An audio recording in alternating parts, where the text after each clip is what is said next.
अब चूके तो जन्म जन्म तक भटकोगे फिर गली गली।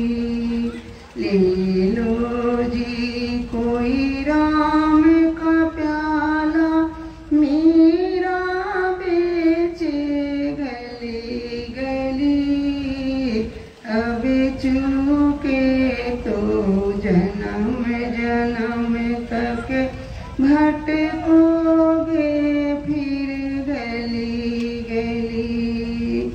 कभी नहीं पहचान किसी की बनती ऊंची जातों से। कभी नहीं पहचान किसी की बनती ऊंची जातों से। सबरी के घर राम पधारे श्री गुरु ही की बातों से। मन चंगा तो कठौती में गंगा श्री रैदास के घर में मिली।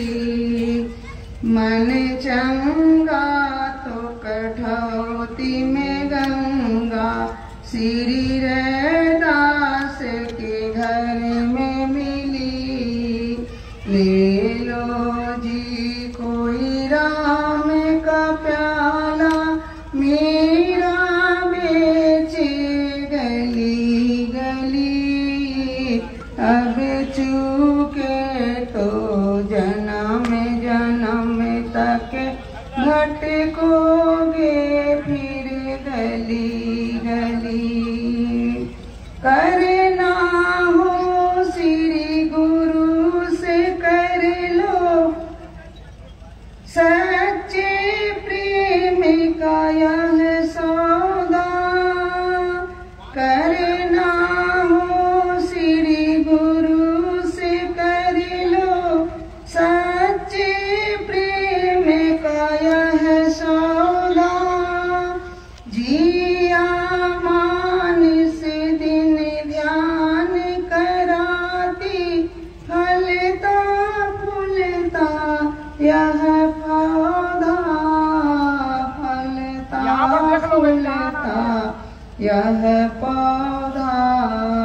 गुरु ज्ञान का जहाँ सवेरा वहीं पे महकी कली कली।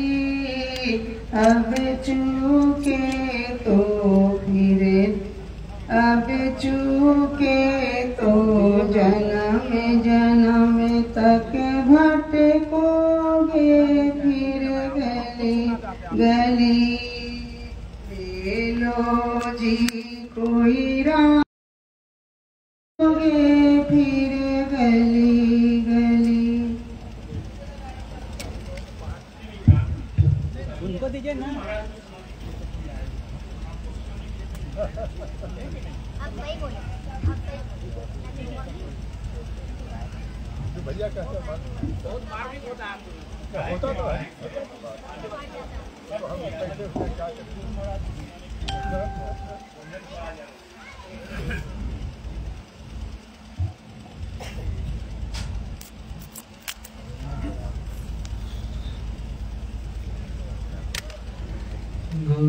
गुरुदेव की शरणों की अगर भूल जो मिल जाए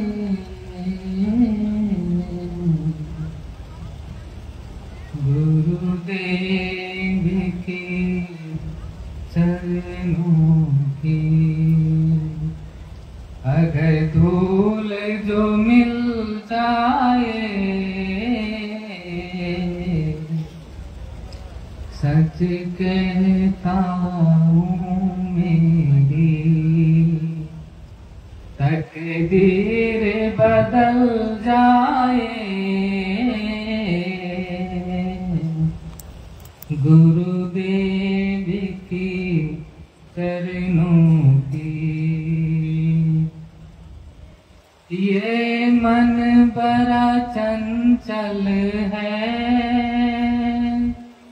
कैसे तेरा ध्यान करूं,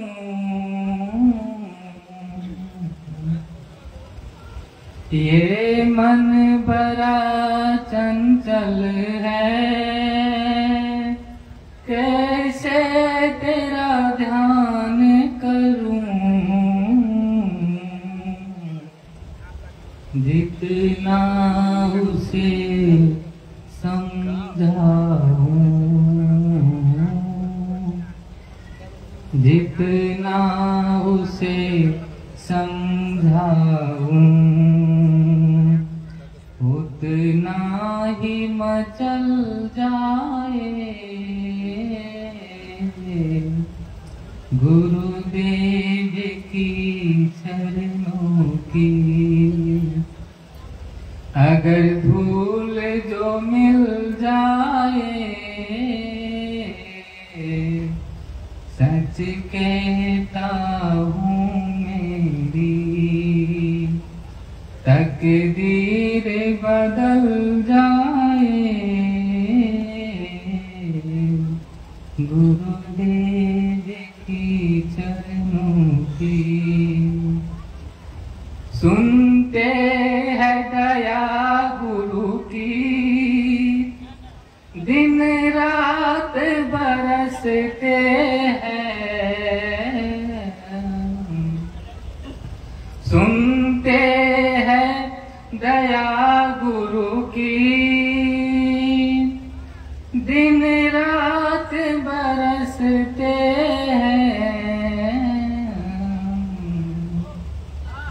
सुनते हैं दया गुरु की, दिन रात बरसते हैं। एक बूंद जो मिल जाए,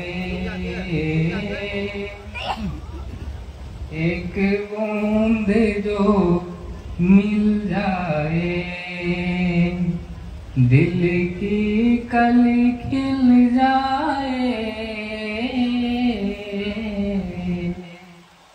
एक बूंद जो मिल जाए, दिल की कली खिल जाए, गुरुदेव की चरणों की। अगर धूल जो मिल जाए, सच कहता हूँ मेरी तकदीर बदल जाए गुरुदेव की चरणों की। नजरों से गिराना ना, चाहे जितनी सजा देना, नजरों से गिराना ना, चाहे जितनी सजा देना, नजरों से गिराना ना, चाहे जितनी सजा देना, नजरों से जो गिर जाए, नजरों से जो गिर जाए, मुश्किल ही संभल पाए, नजरों से जो गिर जाए, मुश्किल ही संभल पाए,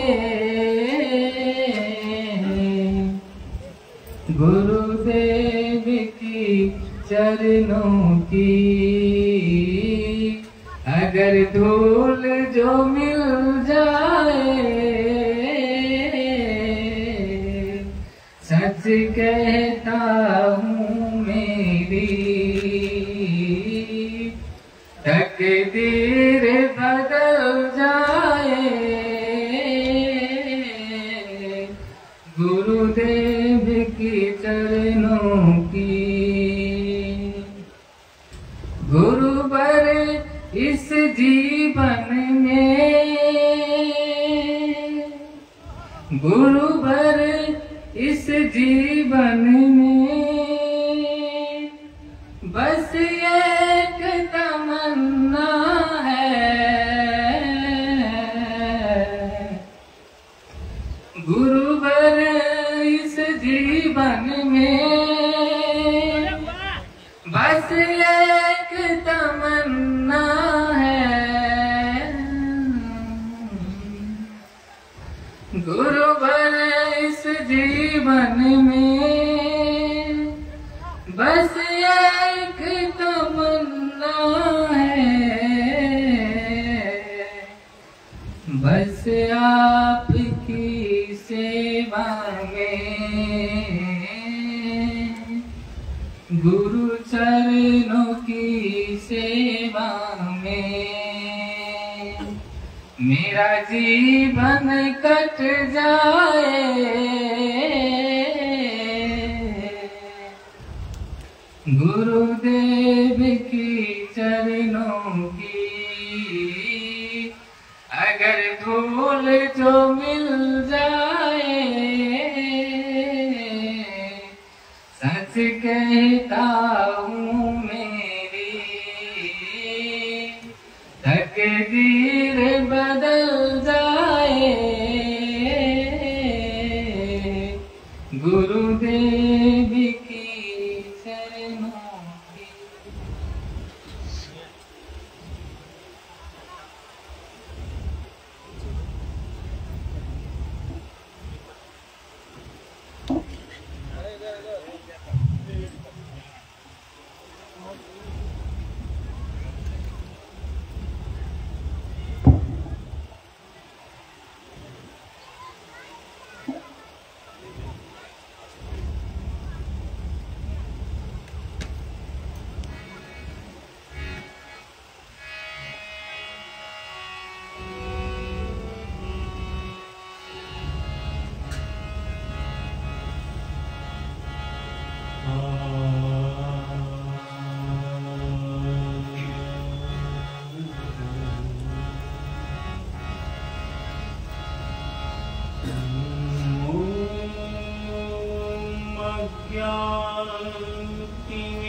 ज्ञानतिमिरान्धस्य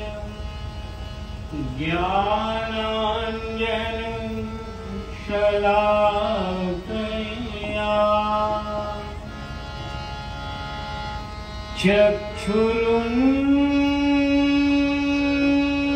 चक्षुरुन्मीलितं येन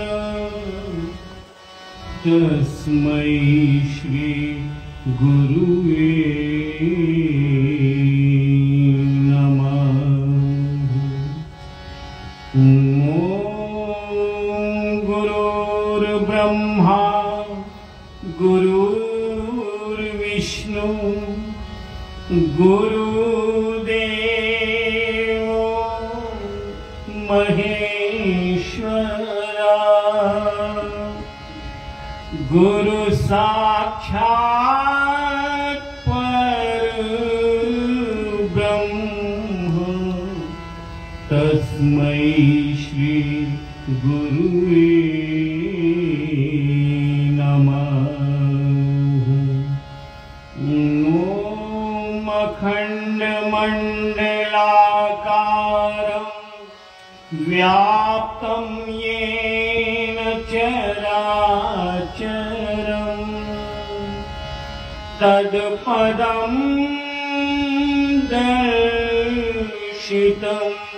येन तस्मै श्री गुरुवे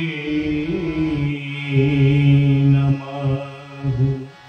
तस्मै श्री गुरुवे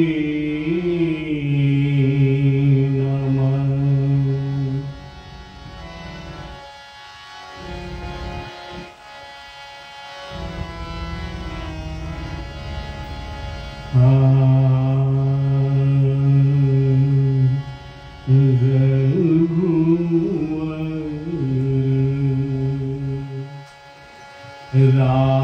रावरी इहे बड़ाई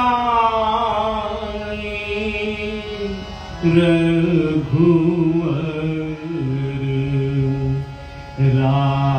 रावरी इहे बड़ाई निदर गनिया दर गनी पर निदर गनिया दर गनी पर करत कृपा अधिकारी रघुवर रावरी इहे बड़ाई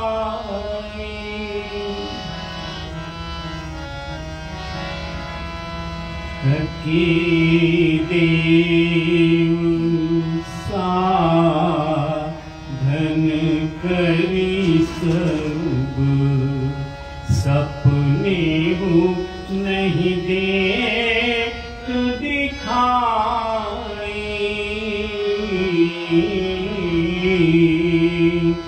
थके देव साधन करी सब सपने हो नहीं दे दिखाए केवट कुटिल भायु कपि कौन केवट कुटिल भायु कपि कौन कियो सकल संग भाई रघुवर रावरी इहे बड़ाई निदर गनिया दर गनी पर निदर गनिया दर गनी पर करत कृपा अधिकारी रघुवर रावरी इहे बड़ाई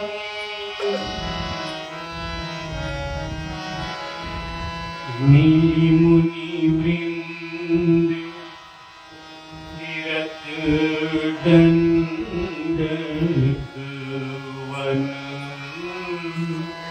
नीली मुनि वृंद तीरथ दंडक वन सुचर चोन चलाई बारह बार की शबरी की बारह बार की शबरी की बरनत प्रीत सुहाई रघुवर रावरी इहे बड़ाई रघुवर रावरी इहे बड़ाई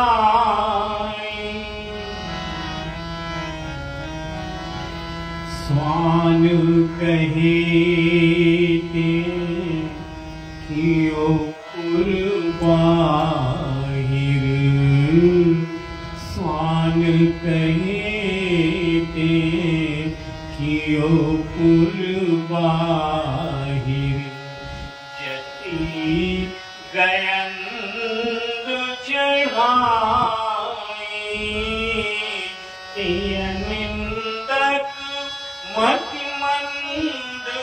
प्रजारज निंदक मति मंद प्रजारज निज नगर वसाई रघुवर रावणी इहे पराई।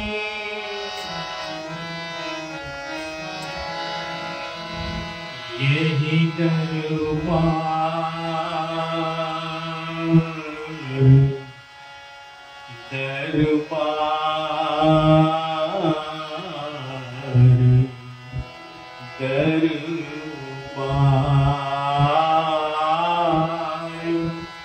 यही दरबार दीन को आदर यही दरबार दीन को आदर रीत सदा चली आई दीन दयालु दीन तुलसी की दीन दयालु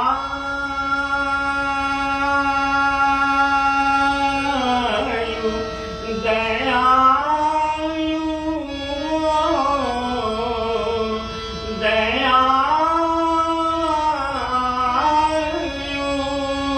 दयालु दीन दयालु दीन तुलसी की काहुन सुर कराई गुरुवर रावणी इहे बड़ाई बड़ाई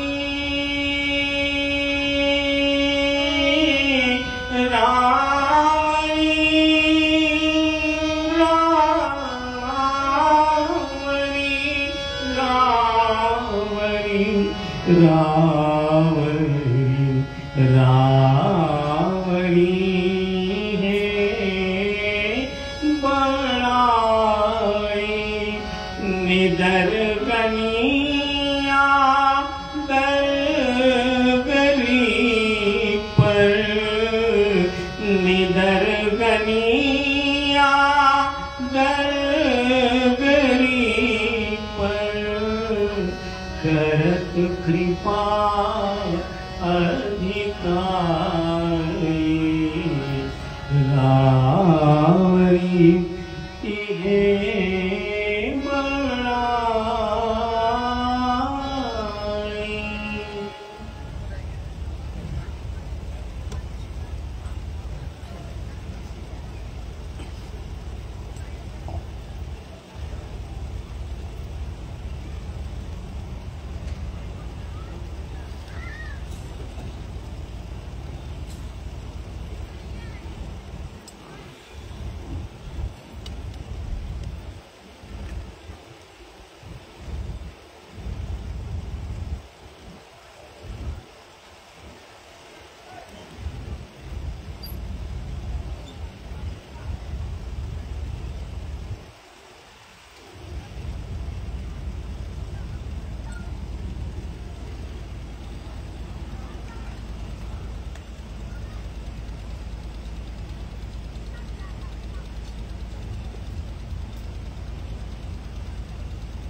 हमारा और आपका परम सौभाग्य है हमें गुरु महाराज के दरबार में बैठने का एक और शुभ अवसर प्राप्त हुआ है। ये वो दरबार है जहां बैठने मात्र से ही जीवन बदल जाता है। हमारी उत्पत्ति किस लिए हुई है, हम यहाँ क्यों आए हैं, हमारा क्या काम है? आना, सुबह खाना, शाम को सो जाना। क्या हम इसीलिए आए हैं? कहते हैं कि मनुष्य योनि जो है सबसे ऊपर की योनि है, सबसे बुद्धिमान कोई है मनुष्य। आज हमने इतनी इस प्रकृति में खोज की, ये सब मनुष्य ने की, मगर क्या हम अपने आप को जान पाए? हमारा क्या देह है ये नहीं जानता। बड़े भाग मानुष तन पावा, हम बड़े भाग्यशाली हैं कि हम मनुष्य जीवन प्राप्त हुए। इस जीवन को प्राप्त करने के लिए देवी देवताएं भी लालायित रहते हैं, मगर उनको ये जीवन प्राप्त नहीं होता। हम बहुत भाग्यशाली, हमें जीवन प्राप्त हुआ। प्रश्न उठता है, क्या हम मनुष्य बने? नहीं। आज हमने खूब पढ़ाई की, खूब पैसा कमाया, सुख सुविधाएं इकट्ठी की, अपने घर में एसी लगवाया, एसी गाड़ियों से घूमते हैं, मगर जब लाइट चली जाती है तो गाड़ी खराब हो जाती है, दुख आ जाता है, परेशान होने लगते हैं। कारण जो चीज हमने प्राप्त की प्रकृति से प्राप्त की, मगर जिसके लिए हमने जन्म लिया है उस चीज से हम दूर होते चले गए। वो है मैं, अपने मैं को जानना। कहते हैं हमारे बीच में परमात्मा के 4 अवस्थाएं होती हैं, सूक्ष्म, स्थूल, सूक्ष्म, कारण, कारण से परे। एक राम दशरथ के घर डोले, एक राम घट घट में बोले, एक राम का शकल पसारा, एक राम जो सबसे न्यारा है। राम तो एक ही है। स्थूल में दशरथ के घर घूम रहा, सूक्ष्म में घट घट में बोल रहा, और जो सारा पसारा देख रहे हैं उसी राम का। और सबसे प्यारा यानी कि जो हमारे अंदर है वो है सबसे प्यारा, वो है कारण से परे। हम ग्रंथ पढ़ लेते हैं, सब कुछ पढ़ लेते हैं, राम के बारे में जानते भी हैं, मगर मैं असल में राम कहाँ है ये नहीं जान पाते। कबीरदास जी ने बड़ा सुंदर कहा है, गुरु गोविंदो खड़े काके लागू पाए, बलहारी गुरु आपने गोविंद जी को बताया। वो प्रश्न करते हैं, उसका उत्तर भी स्वयं देते हैं। कहते हैं कि मैं अगर गुरु और ईश्वर खड़े हैं तो मैं सबसे पहले जो है गुरु के चरण स्पर्श करूंगा। क्यों? गुरु नहीं होता हमें उस ईश्वर के बारे में कौन बताता? तो ईश्वर कहाँ रहता है, उसे कैसे प्राप्त किया जाता है? जैसे आज सुबह आपने परम चमन भाई साहब से सुना था कि आपके सामने कृष्ण आ जाए साधारण वेश में, क्या आप पहचान सकते हैं? नहीं। क्यों? क्योंकि हमारे नेत्रों में जो स्थूल में हमने उनको देखा है मंदिरों में, वो दूसरी छवि है। जब तक वो छवि में नहीं आएंगे हम उनको नहीं पहचान पाएंगे। मगर अगर साधारण वेश में अगर भगवान आते हैं तो गुरु हमें उसकी पहचान कर देता है। तभी कबीरदास जी ने कहा कि मैं पहले जो है गुरु के चरण स्पर्श करूंगा। सुबह आपने सुना कि गुरु का वर्णन कोई नहीं कर पाता। वास्तव में 7 समंदर मशी करूं, लेखन करूं वनराज, धरती को कागज करूं, गुरु को लिखा। हम उस गुरु के बारे में नहीं लिख सकते, कथा वर्णन नहीं कर सकते। हम परमात्मा का वर्णन कर सकते हैं और गुरु का नहीं कर सकते। गुरु शब्द बहुत छोटा है मगर उसमें बहुत गहराई है। गु माने अंधेरा, रू माने प्रकाश। जो हमें अंधेरे से प्रकाश में ले जाता है, हमारा निर्माण करता है, वही गुरु है। हमें हमारे मैं का बोध कराता है, हमें उस ज्ञान कारण से परे का बोध कराता है जिसके लिए हमने मनुष्य जीवन प्राप्त किया है। होगा कब? जब हम अपने आप को अपने गुरु को सौंप दें। जब तक हम अपने गुरु में मिलेंगे नहीं, उस ईश्वर के बारे में जानेंगे नहीं। अगर उस परमात्मा को जानना है तो अपने गुरु में मिलना होगा। जब हम अपने गुरु में मिल जाएंगे तो हमें अपने मैं का बोध हो जाएगा।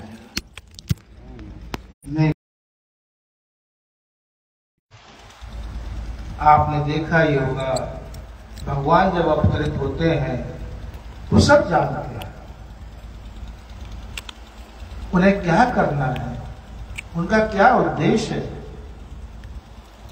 उसको लेकर। मैं एक कथा, राम कथा सुन रहा था। उसमें भगवान राम की बाल्य अवस्था के बारे में बड़ा सुंदर विवरण दिया कि उन्हें जो मनुष्य योनि प्राप्त हुई, किस लिए, उनका मनुष्य योनि प्राप्त करने का ध्येय क्या था। बड़ा सुंदर बताते हैं। कहते हैं माँ भगवान बहुत छोटे थे, बाल्यावस्था में थे। माँ कहते के पास रहते थे, उनकी गोदी में बैठ के खाना खाते थे, उनके साथ ही सोते थे, सारा समय उन्हीं के साथ बिताते थे। एक दिन माँ कह के उनको खाना खिला रही थी। उन्होंने एक प्रश्न किया कि माँ, क्या आप मेरा एक कार्य करेंगे? माँ ने पूछा क्या कार्य? कि माँ कार्य बहुत कठिन है। ये कार्य ऐसा है कि अगर आपने वो कार्य को किया तो समाज आपके जो है तिरस्कार कर देगा। कोई भी पिता अपनी बेटी का नाम आपके नाम पर नहीं रखे, युगों तक आपको जो है नफरत की नजरों से देखा जाएगा। अब आप बताइए क्या मेरे कार्य करेंगे? माँ चिंता में पड़ जाती है, कहते ऐसा क्या कार्य है इसके लिए मुझे इतनी यातनाएं झेलनी पड़ेंगी। कहते माँ, मेरा जन्म जिस चीज के लिए हुआ है मुझे वो कार्य पूर्ण करना है। माँ पूछते कार्य है क्या? ऐसा कौन सा कार्य है जिसके लिए तुम्हें जो है यहाँ पर मनुष्य जीवन लेकर के आई हो? भगवान कहते हैं कि माँ, मेरा जीवन जो हुआ है, मनुष्य जीवन प्राप्त लिया है मैंने, अहिल्या जी को पवित्र पत्थर से मुक्त करना है, सबरी को दर्शन देकर के पूर्ण करना है, सुग्रीव को जो है उसका परिवार राजपाट लौटाना है, और आखिर में उस रावण को मोक्ष प्राप्त करना है। अगर मैं राजा बन गया तो इन लोगों को और प्रतीक्षा करनी पड़ेगी। मैं ये नहीं चाहता। आप पिता से जो है मेरे लिए वनवास मांगिए और भरत के लिए राज करिए।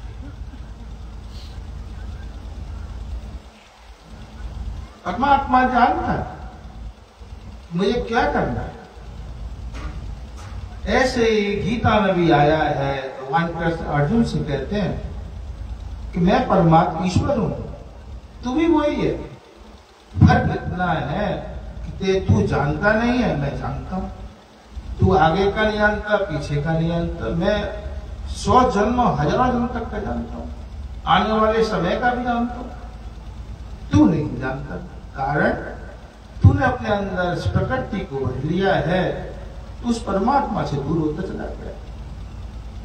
तू भी वही है जो मैं हूं, फर्क इतना है कि मैं जानता हूं, तू नहीं जानता। अर्जुन कहते हैं कि मैं कैसे मानूं आप ईश्वर हैं, आप मुझे अपना असली रूप दिखाइए। कहते हैं कि तू इन नेत्रों से मुझे स्वरूप में नहीं देख पाएगा। दिव्यम ददाम ते चक्षु, मैं तो दिव्य दृष्टि देता हूं, उन्हीं दृष्टि से मेरे को दर्शन कर पाएगा। और उन्होंने अपने देव की दिव्य दृष्टि कर दी, अपना चित्र स्वरूप दिखाया। परमात्मा भी जानता है और हम भी जानते हैं, मगर हम भूल जाते हैं। हम अपने अंदर प्रकृति को, रिश्ते नातों को इतना भर लेते हैं, अपने लक्ष्य से भटक जाते हैं। करना क्या है? गुरु की शरण में जाना है और उस कारण से पर यानी अध्यात्म ज्ञान को जानना है, जिसके लिए हमें मनुष्य जीवन प्राप्त हुआ है। पूर्ण होना है, उसके लिए हम हजारों जन्म लेते हैं। जब हम इस ज्ञान को प्राप्त कर लेते हैं तो हम पूर्ण हो जाते हैं। उसी के लिए हम सत्संग में जाते हैं, मंदिरों में जाते हैं, तीर्थ यात्रा। हमारे अंदर से प्रकृति को सिर्फ गुरु ही निकाल सकता है। कब? जब हम अपने आप को परमात्मा के गुरु में सौंप देंगे, मिला देंगे। ब्रह्मा पंडित महाराज बड़ा सुंदर कहते हैं, गुरु से मिलना और गुरु में मिलना दोनों अलग बात है। गुरु से मिलना क्या है? जैसे हम मंदिर में जाते हैं, सत्संग में जाते हैं, लोगों से पूछते हैं, हालचाल जानते हैं। हम ये भी नहीं जानते कि वो कौन है, कहां से आए हैं, क्या नाम है, क्या जाति है, कुछ नहीं जानते। मगर जितनी देर हम मंदिर में या सत्संग में रहते हैं, गुरु की शक्ति हमारे मन में, हमारी बुद्धि, हमारे अहम में भर जाती है। हम सबसे प्रेम से बात करते हैं, सबके साथ समय बिताते हैं। और जब गुरु की सीमा से दूर चले जाते हैं, हम जिस भाई बहन से प्रेम से बातें करते हैं, उनसे बात करना बंद कर देते हैं, दूरियां बना लेते हैं। कारण जब तक हम गुरु के नजदीक थे, गुरु की शक्ति हमारे मन में, बुद्धि में, अहम में बनी हुई, जिसकी वजह से हमारे अंदर से सारी प्रकृति बाहर निकल गई। इसलिए प्रेम ही और मिठास ही बनी हुई है। इसलिए हम सबसे प्रेम से बात करते हैं। जब हम गुरु की सीमा से दूर हो गए, हमारे अंदर वही प्रकृति दोबारा बढ़ गई। ये था गुरु से मिलना। गुरु में मिलना क्या? अपने आप को सौंप देना। जैसे मूर्तिकार मूर्ति बनाता है तो पत्थर अपने आप को सौंप देता है, तो छैनी हथौड़ों की मार से उस पत्थर में मूर्त उकेड़ देता है। और जब वो मूर्ति जो है मंदिर में स्थापित हो जाती है तो ईश्वर बन जाती है। ऐसे ही हमें अपने आप को जो है अपने गुरु में मिलाना होगा। जब अपने आप को गुरु में मिला देंगे तो हमारे अंदर से प्रकृति निकलती चली जाएगी और हम भी सबसे प्रेम करते हैं, हमारे अंदर मिठास बढ़ जाएगी। ब्रह्मा पंडित महाराज के बारे में आपने सुना ही है, वो सबसे मीठा बोलते थे, सबका भला चाहते। ऐसे ही जब अपने आप को हम गुरु में मिला देंगे, हम भी सबसे मीठा बोलेंगे और सबका भला चाहेंगे। उस गुरु में मिलने की क्रिया को हमारे गुरु महाराज ने बड़े सुंदर तरीके से बताया है। हमें इस क्रिया के लिए न घर बार त्यागने की आवश्यकता नहीं, हम इसे घर में ही बैठ कर प्राप्त कर सकते हैं। हम अपने गुरु से घर में ही बैठ के जुड़ सकते हैं। उसके लिए हमारे गुरु महाराज ने एक साधना दी। वो साधना ही हमें स्थूल से शुरू होती है, सूक्ष्म में ले जाती है, फिर कारण में ले जाती है और फिर विचार आने बंद हो जाते हैं, पकाड़ से परे अपने में पड़ा रहते हैं, उस अध्यात्म ज्ञान का बोध करा देते हैं। मगर होगा जब हम अपने आप को निरंतर इस क्रिया को घर में करते रहेंगे और अपने गुरु का चिंतन करते रहेंगे, तभी हमें ये अवस्था प्राप्त होगी। उसी के लिए हमारे गुरु महाराज ने हमें एक क्रिया दी, वही साधना इस समय करेंगे। जो भाई बहन पहली बार आए हैं, निवेदन है जैसा कहा जाए वैसे ही करें।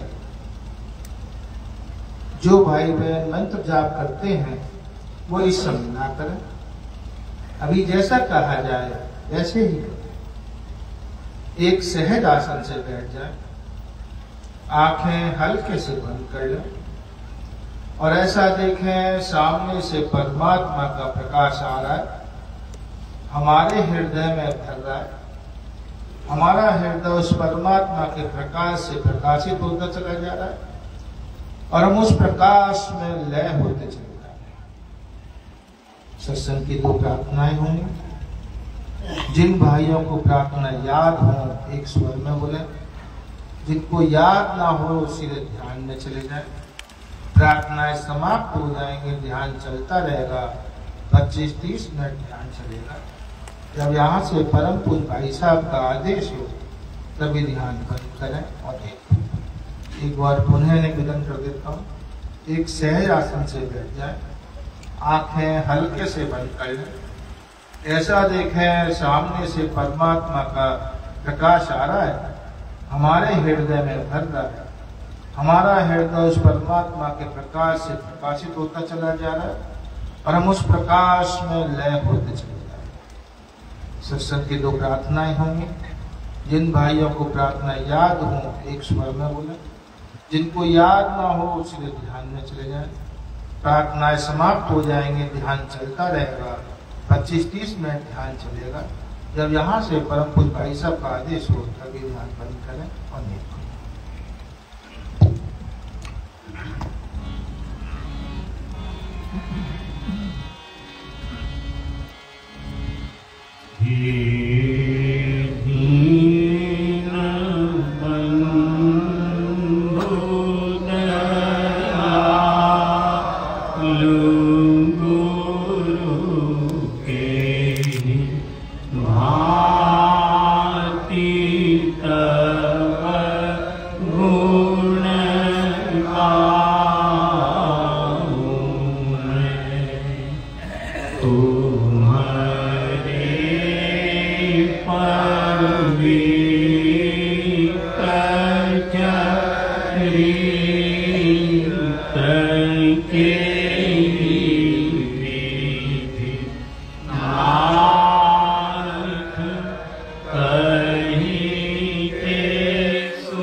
बस पाए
की जनती हे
एक मूर्तिकार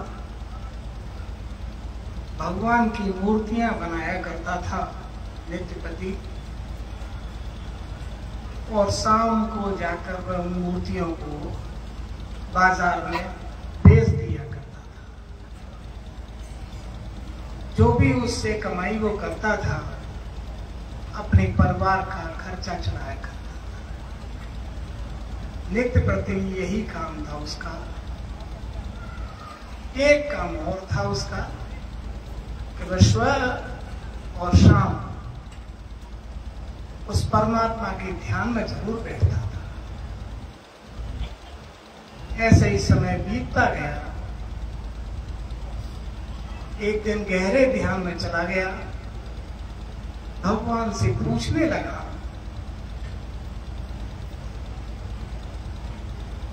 भगवान, मैंने तेरे जैसे असंख्य पुतले बनाकर इस बाजार में बेच दिए, और तूने मुझ जैसे पुतले बनाकर असंख्य इस धरातल पर भेज दिए। लेकिन उस समय मुझे बड़ी गिलानी होती है कि तेरे बनाए हुए पुतले आपस में ईर्ष्या रखते हैं, एक दूसरे से घृणा करते हैं, लड़ते हैं, झगड़ते हैं, और मेरे बनाए हुए पुतलों के सामने आकर वह नमन करते हैं, शीश झुकाते हैं। हाल कुछ ऐसा ही है हम लोगों का। हम लोगों के अंदर न जाने कितनी ईर्ष्या, एक दूसरे के प्रति जलन,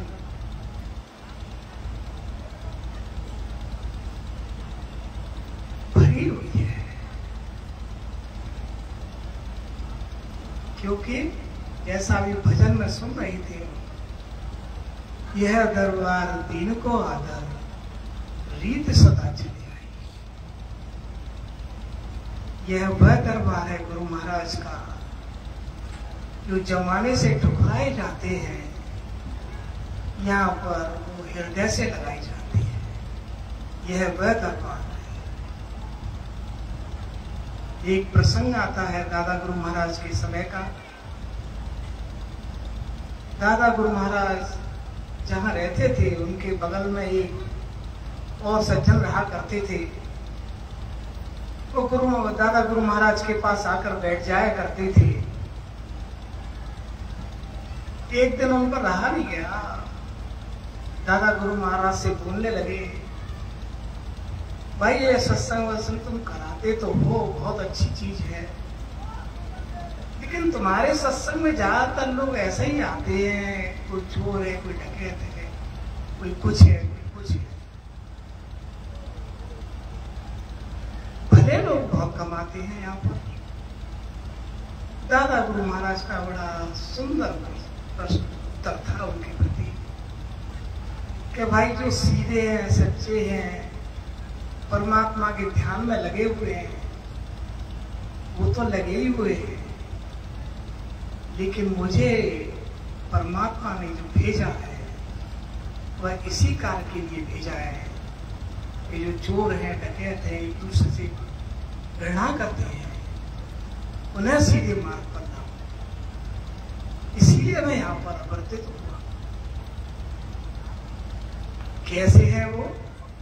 गुरु तुम परम दीन दयाल, तुम्हारे छड़ जो शरण आयो, कियो नाथ निहार, गुरु तुम परम दीन दयाल। कैसे कृपालु है? वो कहते हैं कि तूने अब तक जो पाप किए हैं या छल कपट किए हैं, छोड़ के अब भी समय है, तू मेरे शरण में आ जा, तुझे निहाल कर दूंगा। करना क्या है? हम सभी को वो पुकार लगानी है, हृदय की पुकार, अपने गुरु महाराज के प्रति। कैसी पुकार होनी चाहिए? परम पूज्य टुंडा वाले एक दृष्टांत बहुत सुंदर सुनाया करते हैं। एक बालक था, पाठशाला में पढ़ने जाया करता था, स्कूल में। उसके घर से स्कूल कुछ दूर था, बीच में घना जंगल था, उसमें अजीब अजीब तरह की आवाजें आती थी। बालक डर जाया करता था उन आवाजों को सुनकर। स्कूल से लौटकर माँ से कहने लगा, माँ मैं अब स्कूल नहीं जाऊंगा। क्यों बेटा, क्या बात है? कि मैं जब भी विद्यालय जाता हूँ तो वहां घना जंगल पड़ता है माँ, वहां अजीब सी आवाजें आती हैं, मैं चीख पड़ता हूं, मुझे डर लगता है। माँ ने सोचा बहलाने के से काम ही चलेगा, इसका थोड़ा सा धैर्य प्रदान करना पड़ेगा इसे। माँ बोलने लगी, बेटा जब भी तुम विद्यालय जाते हो, जब आवाजें सुनते हो, तो उस घने जंगल में कृष्ण भैया रहता है, तुम उसे आवाज दे दिया करना, वो जरूर तुम्हारी मदद कर देगा। माँ ने ऐसे ही बहलाने के लिए उस बालक से कह दिया। अब वो बालक था, माँ की बात लग गई उसे। सुबह उठा, तैयार हुआ, विद्यालय के लिए चल दिया। फिर रास्ते में वही आवाज आने लगी। माँ की बात याद आ गई कि माँ ने कहा था यहाँ कृष्ण भैया रहता है। बालक अबोध था, उसने उस परमात्मा के लिए एक पुकार लगाई, कृष्ण भैया, कृष्ण भैया किधर हो तुम? भगवान उस बालक की आवाज सुनकर द्रवित हो गए। एक छोटे से बालक के रूप में आकर उसके सामने आ गए। बालक पूछने लगा, क्या तुम ही कृष्णा भैया हो? क्या हाँ मैं हूं।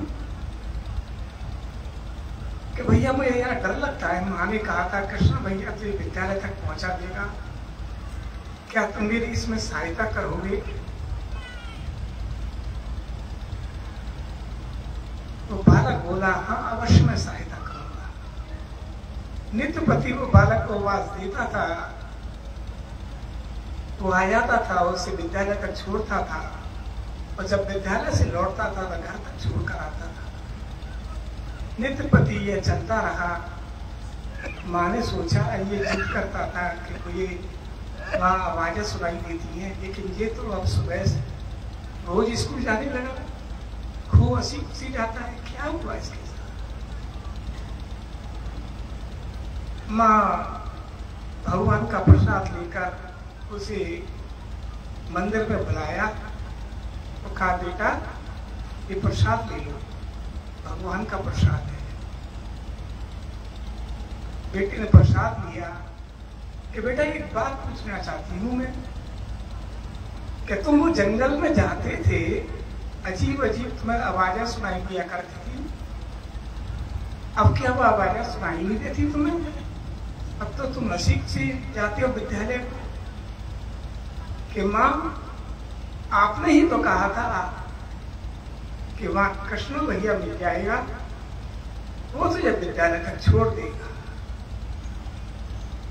मंदिर में झांक कर देखा तो भगवान की मूर्ति को देखकर कहने लगा कि माँ यही कृष्ण भैया है जो मंदिर में। मां की आंखों में आंसू आ गए कि मैं जिस मंदिर में रोज पूजा करा करती थी मुझे उसके दर्शन नहीं हुए, तेरे बालक को दर्शन हुए, हृदय से लगा दिया। ये होती है पुकार, हृदय से पुकार। अभी हम सभी ने यहाँ पर बैठकर वही पुकार तो लगाई अपने गुरु महाराज के लिए।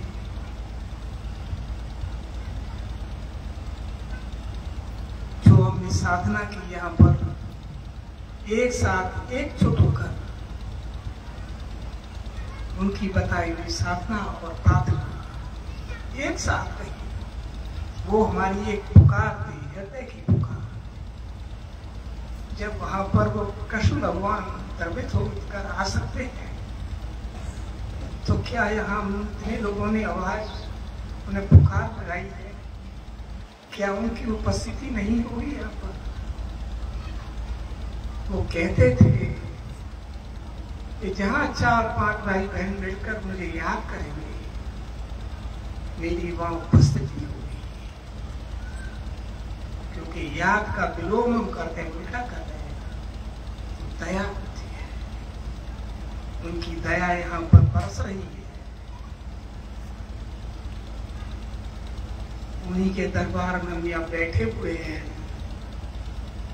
जैसे भी हैं आपके हैं, भले हैं बुरे हैं, है तो तुम्हारे, तुम्हें छोड़कर है किस्सा, कोई आसरा है नहीं, केवल आपका ही आसरा है।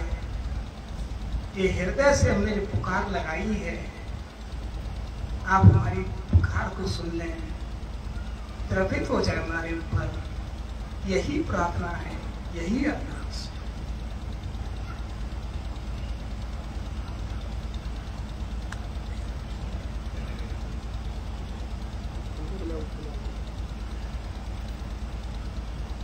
यहाँ पर हम जैसा जानते ही हैं कि भगवान के ध्यान के बाद भगवान को नैवेद्य अर्पित करते हैं। भगवान भाव के भूखे होते हैं, न कि व्यंजन के। वो यहाँ पूजा के पश्चात यह देखते हैं कि जो प्रसाद या नैवेद्य लगाया गया है उसमें भक्तों के भाव कितने लगे। यहाँ पर भी नैवेद्य रखा हुआ है, हम सभी भाई बहनों की श्रद्धा का प्रतीक है। हमारे भाव लगे हुए हैं इसमें, उन्हें दीनानाथ से प्रार्थना करें, वैसे स्वीकार करें, साथ में हम सभी को स्वीकार करें। 2 मिनट ध्यान करेंगे और गुरु महाराज को नैवेद्य अर्पित करें।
जारिम सिटिंग अंतिम सभा सुबह 7 बजे ध्यान सभा सहित 8:30 बजे तक रहत।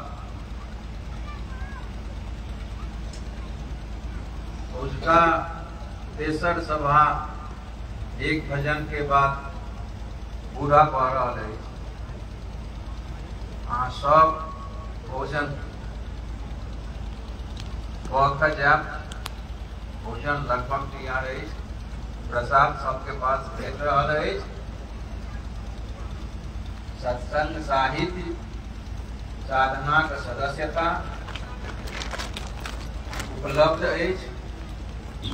सब सत्संगी सब साधक के साधन के सदस्य जिन गुरु महाराज के चिट्ठी छे रखबाक चाहिए। और ये सत्संग के बहुमूल्य साहित्य बहुत सस्ता में उपलब्ध है।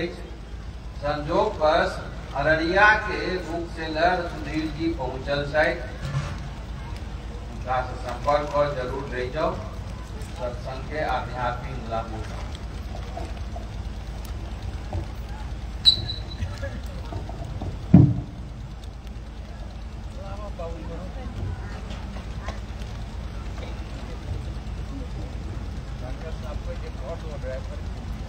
दो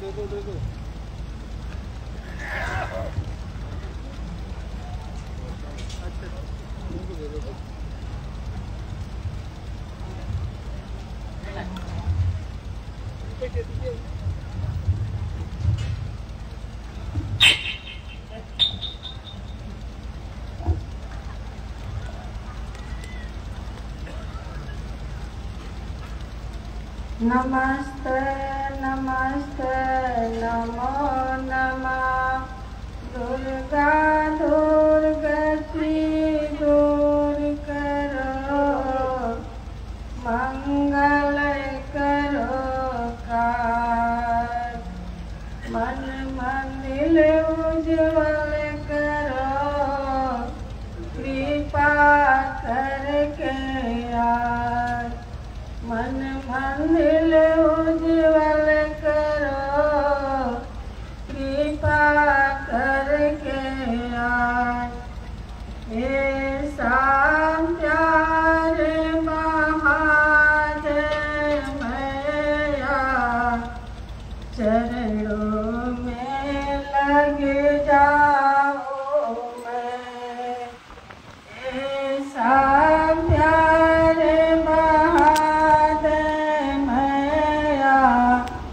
चरणों में लगे जाऊं मैं। सब अंधकार मिटा दे मैया, दर्श तेरा कर पाऊं मैं। सब अंधकार मिटा दे मैया, दर्श तेरा कर पाऊं मैं। ऐसा प्यार महादेव मैया, चरणों में लगे जाऊं मैं। ऐसा प्यार महादेव मैया, चरणों में लगे जाऊं मैं। सब अंधकार मिटा दे मैया, दर्श तेरा कर पाऊं मैं। जग में आकर जग को मैया, अब तक भी ना जान सका। जग में आकर जग को मैया, अब तक भी ना जान सका। क्यों आया हूँ कहाँ है जाना, यह भी मैं ना जान सका। क्यों आया हूँ कहाँ है जाना, यह भी मैं ना जान सका। तुम है आगमय गोचर में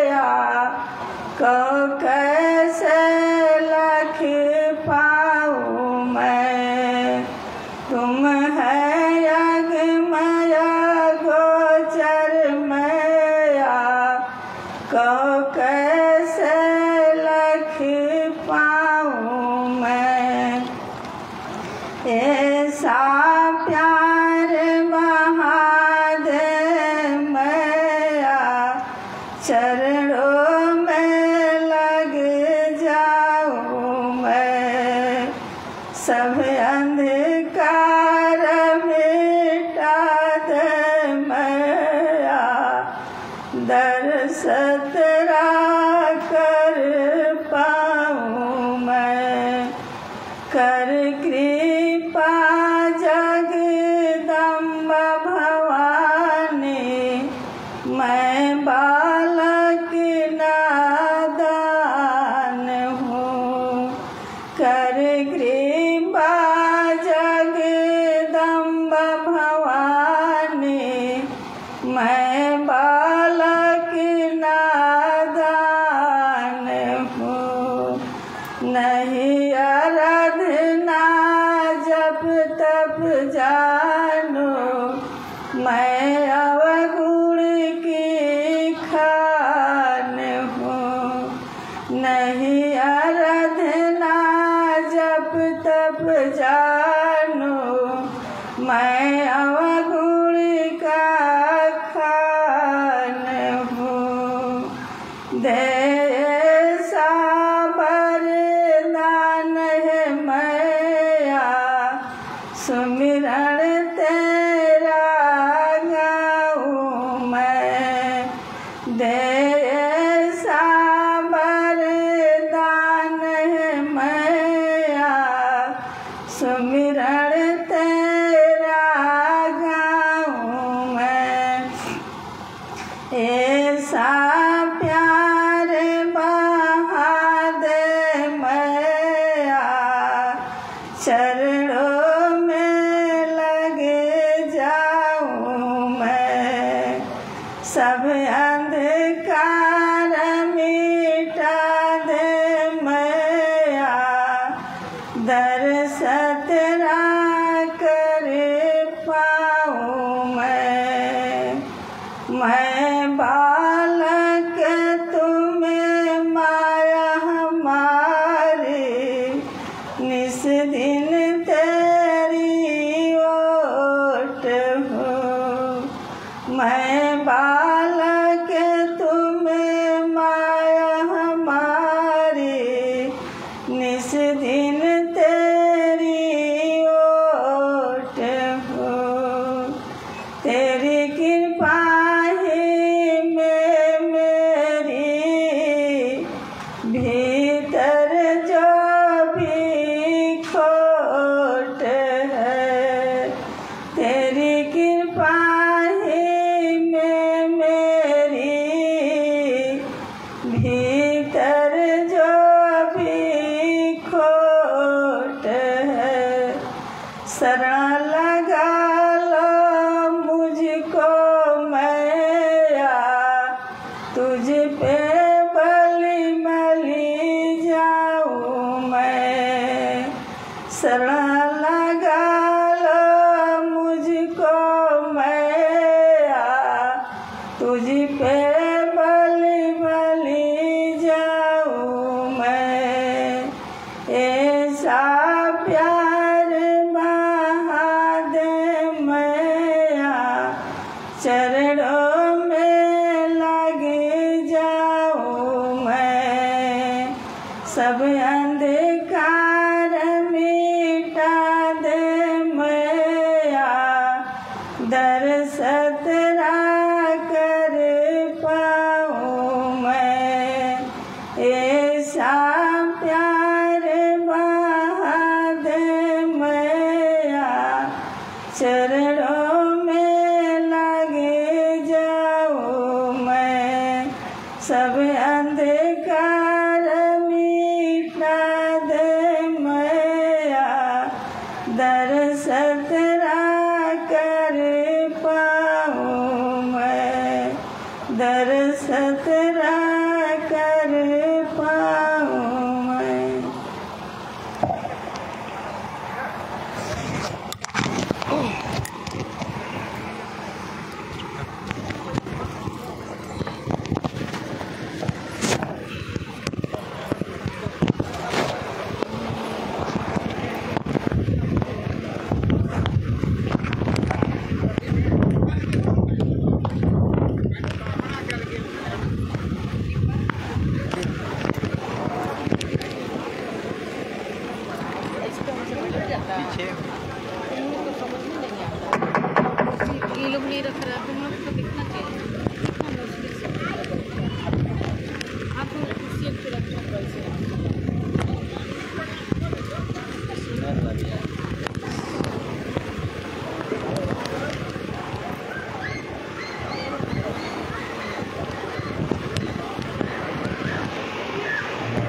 हेलो,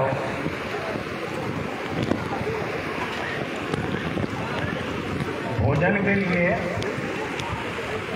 10 से 15